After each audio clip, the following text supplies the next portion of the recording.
So I just want to share with you some strategies, 4 strategies for developing a worldview, to making progress in your understanding of the world using reason and evidence. So 4 tips, 4 things that I use that I find to be helpful. First is to seek out people who disagree with me. And when I do that, and I listen to them and value them and not treat them as sort of an object for me to, convince or convert or something, but instead to see them as the treasure in the conversation and to learn from them. Because when I'm learning from them, especially if they disagree with me, they're going to help me see things that I hadn't seen before. They're going to help me see maybe weaknesses in a certain line of reasoning that I thought was pretty strong. Or maybe they'll help me to see weaknesses in a certain presentation of a line of reasoning. Like that's not a clear way of presenting that.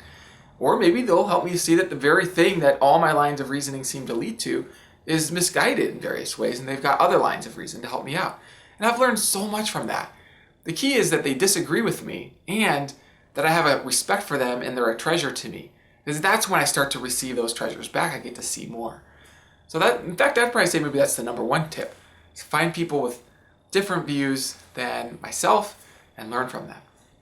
Second tip is to make truth a priority. I find that it's easy to have other priorities, like I want to protect an argument or protect a belief or that sense of significance.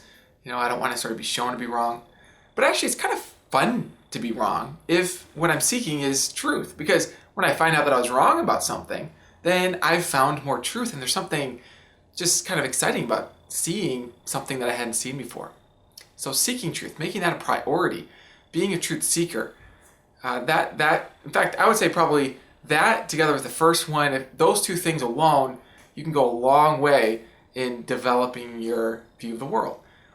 Third thing that I've found helpful, and this is a little more specific and maybe it's a little more controversial, but it's to look for explanations as far as I can. So what I mean by that is that one way to gain an understanding of the world is by explaining things that we already understand. Let's say that things outside are wet, right? So you go outside, you find things are wet. Now, it might be quite reasonable if the wetness sort of covers all the things you can see that it rained last night, or that would explain the wetness. So this rain theory explains what you do see. This is a way of moving out from there, because now you have the rain theory as one of your beliefs, because it explains what you see. And so then you can begin to ask other questions, like, well, what explains why it rained last night? If you're interested in that, you could continue to build your understanding of even ordinary things just using this principle of explanation. And I find that it's actually quite handy even to use it in the deep things. What explains existence? What best explains? What are the theories? Get the theories on the table and consider which theory best accounts for why even there's anything rather than just nothing.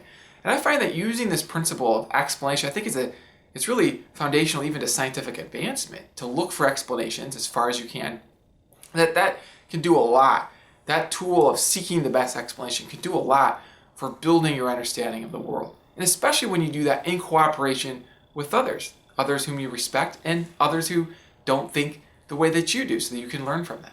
A final strategy that I use is to use what's clear as my foundation for investigating what's less clear. I think sometimes people who are interested in the deep questions will, it's easy to see a lot of unclear things, and it's easy in a sense, intellectual humility is valuable, it's a virtue, but it's also kind of easy to sort of throw up your hands and feel like you just kind of give up the project of designing your worldview because you can't see how it's really possible. But what I find is that if I can go back to, well, what's clear? What's clear here? Is there anything in the vicinity that does seem clear to me? Even if it's not clear to everybody, what's reasonable to me? It doesn't have to be perfectly clear, right? But since that's reasonable, that's reasonably clear from my perspective, then what can I build from there? And I find that that's useful. So like, for example, I find it reasonably clear, and I can't speak for you, but I find it reasonably clear that in the next minute, an iPhone 10 is not going to pop into my brain from nothing without a cause. That's reasonably clear to me. And I also find it reasonably clear that this statement about the iPhone 7 or 10 would apply equally to any other iPhone, in fact, to anything. That there wouldn't be a relevant difference from iPhone 10 to anything else. And from those reasonably clear things, I infer that there's nothing that can pop into my head in the next minute. But I also think it's reasonably clear that my head is not sort of special in this way.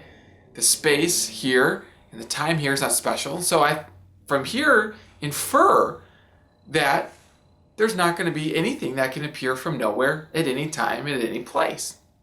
It's just not going to happen. And it's an inference, right? But now the thing is I could consider, well, what about the special case of like the first event?